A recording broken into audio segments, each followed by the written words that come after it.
What is going on, BF Familia? How are you guys doing today? It's your girl Crystal. Welcome back to my channel, guys. So guys, today we're going to be watching the top 10 haunted objects in haunted museums. So before we get started, I want you guys to do a few things for me. I would like you to subscribe to the channel if you guys have not already. Join the family. Also turn post notifications on so you guys are never missing a video. We're going to be uploading every single day back to back for the rest of 2023. And also like the video, comment down below what you guys think of the video. Let me know if you guys ever experienced any haunted objects in haunted museums. Let me know what your experiences was when you were near haunted objects. Let me know. I'm very eager to know about a lot of the stories. Before we get into the video, I would like to address something. So, I don't know if you guys know, but a couple days ago, I added a shorts to my channel. It was basically getting my daughter's reaction about a clown. And I wanted to tell everybody this right now, okay? You guys think I'm a horrible parent just because I put a clown near my daughter. I was just getting her reaction. And for the people that has been commenting on that video, has been saying, oh, you're not a good parent. Oh, why would you scare your daughter like that? Okay, you guys act like I did way worse than what I was supposed to be doing. I was just getting her reaction about a scary clown. I didn't do no harm to her. I didn't do nothing to her. You know, that's my daughter. I love her dearly. I love all my kids dearly. But for everybody to come at me like that, to say that, oh,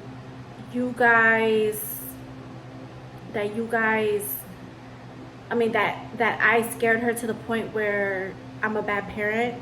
You know, let me tell you something. There's way worse parents out here. No bashing or nothing like that. But for you guys to come at me like that, that's really, really unnecessary. Like, I feel like that really broke my heart because it makes me even want to take the video down, just to be honest, because I don't like all the negativity.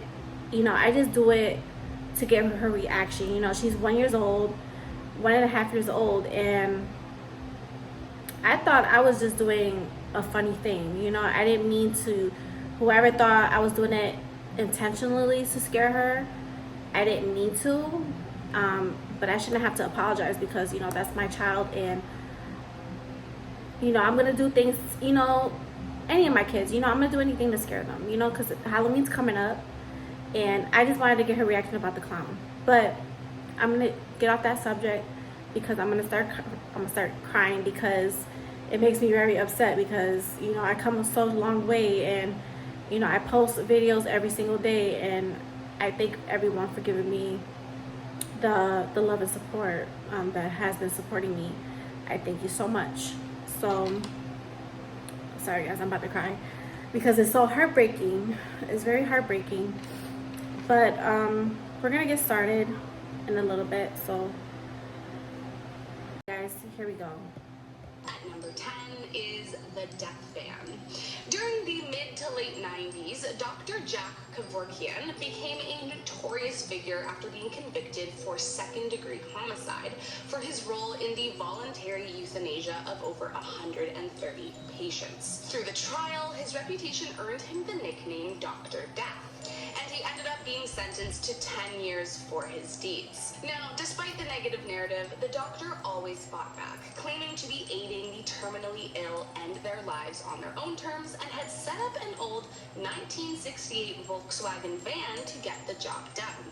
Now, whether you believe he was innocent or not, the fact of the matter is that at least 130 people died in this van. So naturally, it has developed quite the reputation as a haunted object.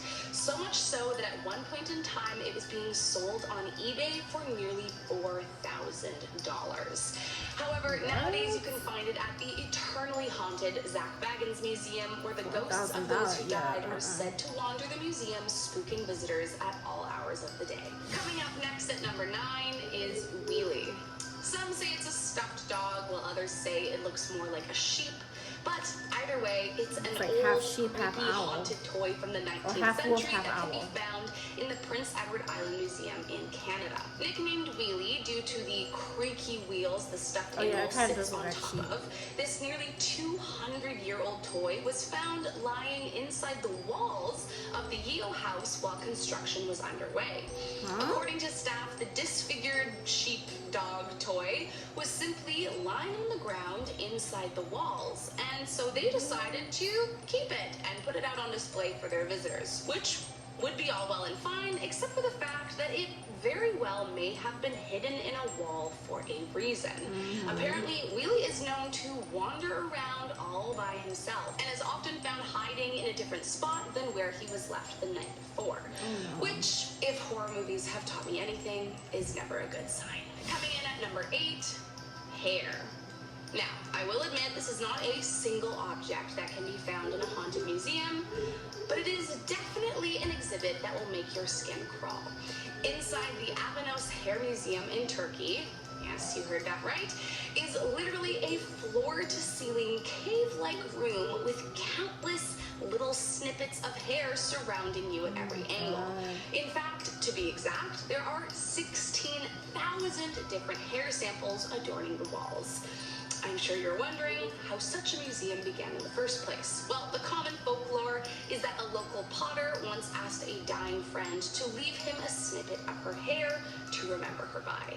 The friend obliged and cut a small piece of her locks for the potter. From there, the potter placed the gift in his shop, and apparently this inspired visitors who began following in her footsteps and gifting locks to be displayed in his shop along with the original, until eventually the shop was overrun by hair. And don't worry, if you want in on the fun, or creepiness depending on your feeling about hair, guests are encouraged to leave behind a little sample themselves. Just ask the staff for some scissors and your wishes will be granted. Coming in at number 7, the Dark Mirror. Found in the museum. A dark mirror.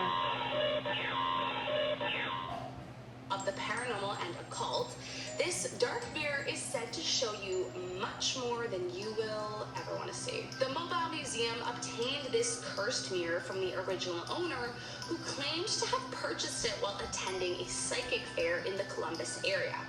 Now, there are lots of alleged cursed mirrors out there, some said to be haunted by demons who escape in the night, torturing whoever possesses the cursed glass, which, don't get me wrong, is definitely terrifying. However, this particular object has more of an eerie, foreboding quality that is sure to send anyone who looks into it into a spiral.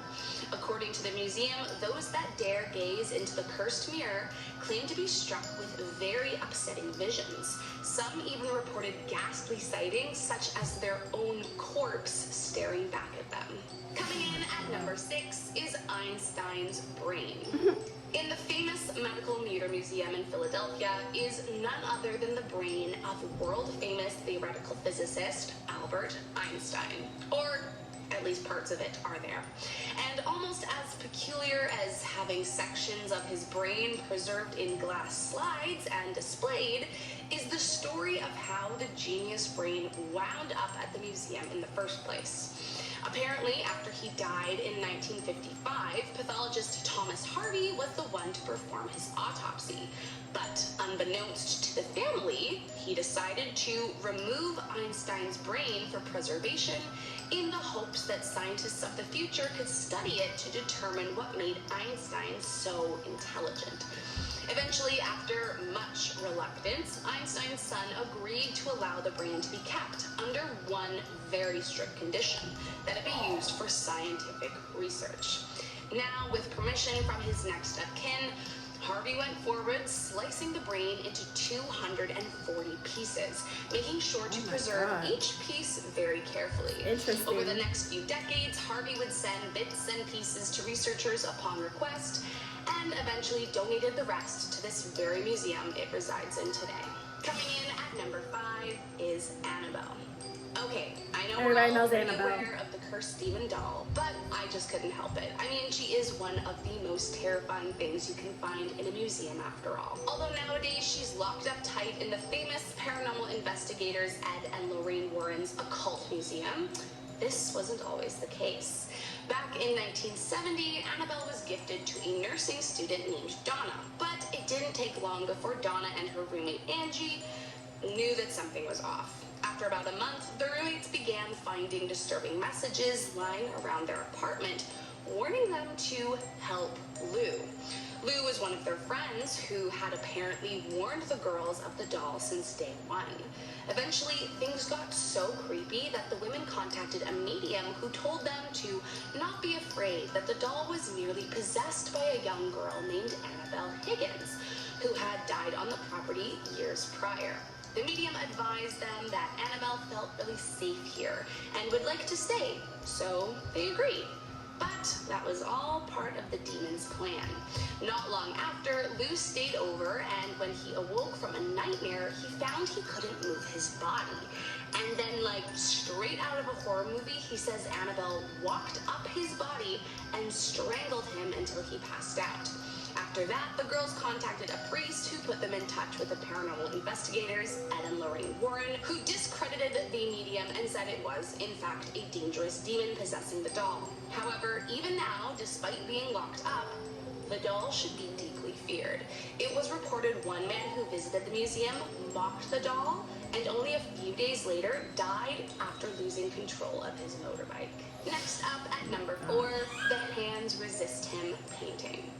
As far as paintings go, the Hands Resist Him, created by William Stoneham in 1972, is probably considered one of the most haunted pieces in the whole world. Stoneham claims the inspiration for the piece came from an old photograph from his early years, and somehow, over time, the painting landed in the hands of a California couple.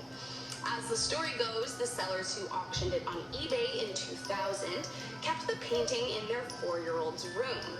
But one morning, the girl claimed that the people in the painting were not letting her sleep at night.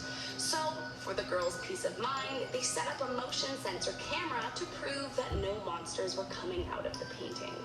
However, to their surprise, they captured some truly frightening activity.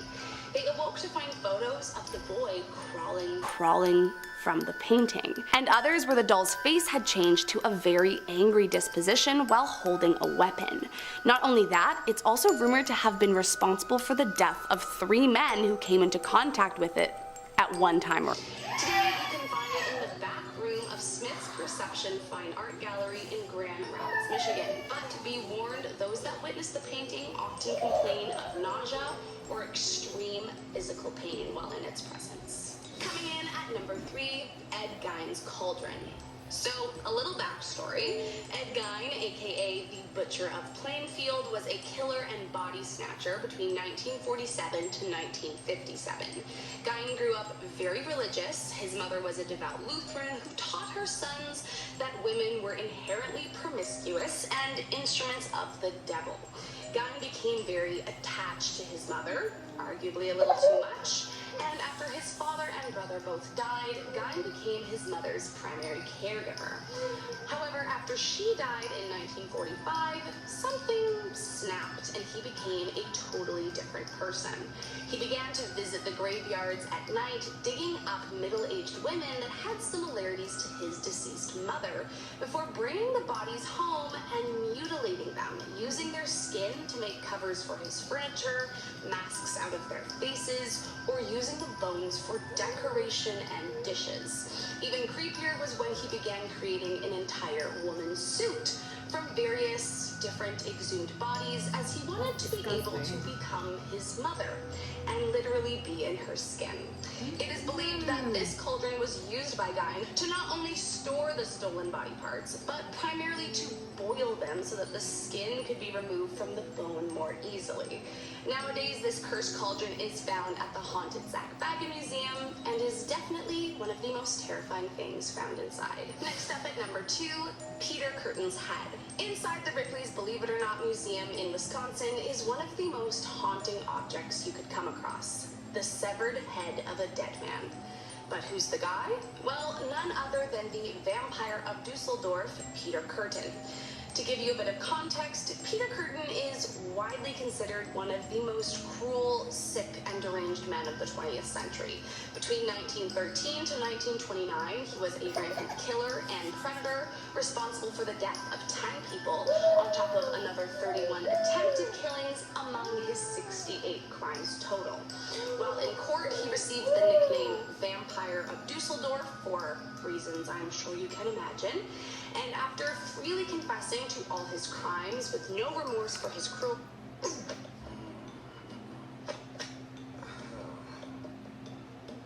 he was sentenced to execution via the guillotine. But his atrocities did not end there.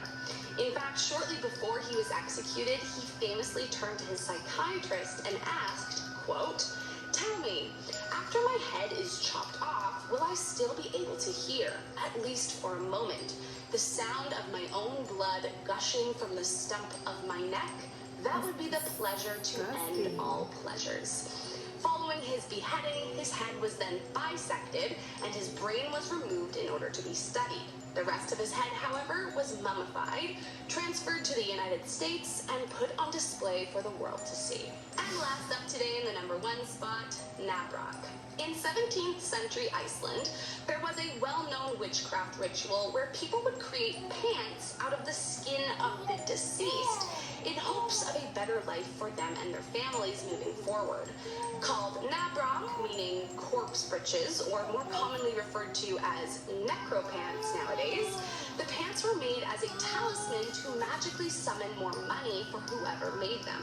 However, there was a catch. The man in question had to have consented before death, and the deed could only be done after the burial had taken place. Once loved ones said their goodbyes, you were free to dig up the corpses and peel off the skin, being careful to keep it all in one piece. It was believed that no holes or tears could occur, otherwise the power of the necropants would be lost. But disgustingly, it didn't stop there. Once you had fashioned the pants and put them on your person, the ritual demanded you head out into the village and steal 1 coin from a destitute widow. From there, the coin was to be placed in the groin of the pants, along with a traditional Icelandic sigil for the ritual to be complete. There is only one known pair of such pants remaining today, and it's held in the Museum of Icelandic Sorcery and Witchcraft. And if you ask me, they are just about the most terrifying thing that I can think of. Well, there you have it, guys.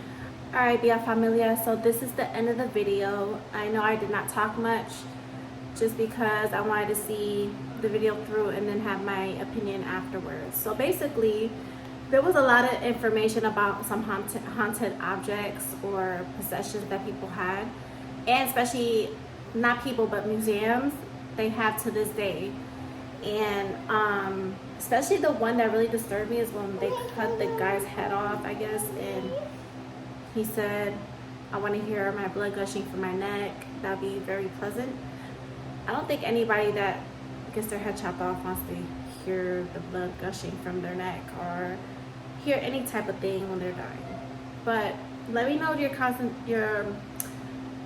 comments and your opinions on this video today. Let me know any stories that you guys have. If you guys went through a museum and you've seen a haunted object, let me know what your experience was, because I'm very, very fascinated to hear anything about stuff like that. So I want to thank you for all the love and support that you guys have been giving me.